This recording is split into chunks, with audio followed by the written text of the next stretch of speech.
Students in foster care face tough challenges. Being taken away from their homes and families can be devastating. A large number have been abused or emotionally traumatized. This can leave them feeling lost, unwanted, and overwhelmed by anger or sadness. In addition, they get moved around a lot. On average, they transfer schools 8 times while in the foster care system, often 3 or more times in the first year.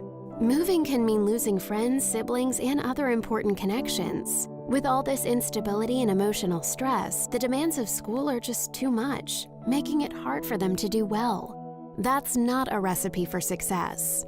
As a school board member, you can help foster youth in your schools overcome these obstacles by supporting 3 primary strategies that, when properly executed, can really help foster youth succeed. Focus on the 3 S's: safety, stability, and support. Safety starts with identification. Do you know who they are and what they need? Foster youth don't want to stand out, and who can blame them? But schools can only help foster kids if staff know who they are. Then staff can help protect them and make sure they get to school safely and have access to the emotional and psychological support they need. Staff also must protect the privacy of foster youth. There are laws that dictate who may access their information, but the flip side is that it can make coordinating their care even more difficult.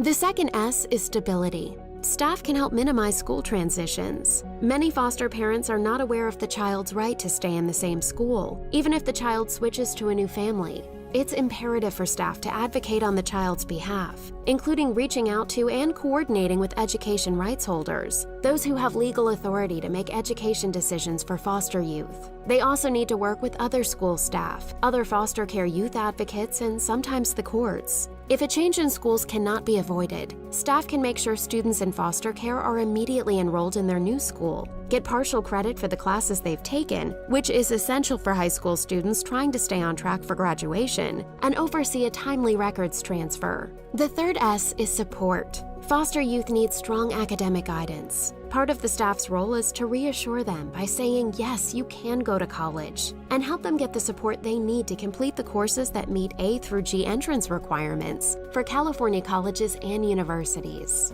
Foster youth can be resilient, but they need encouragement and support to push past the difficulties they face, especially when they're down.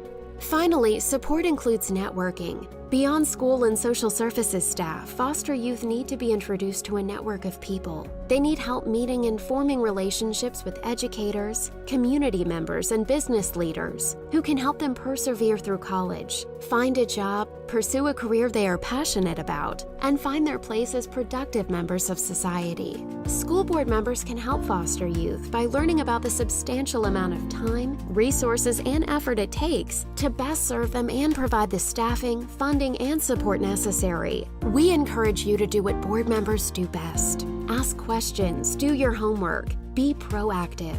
There are tens of thousands of California K-12 students in foster care. They face some very difficult challenges, and the least we can do for these foster youth is everything we can.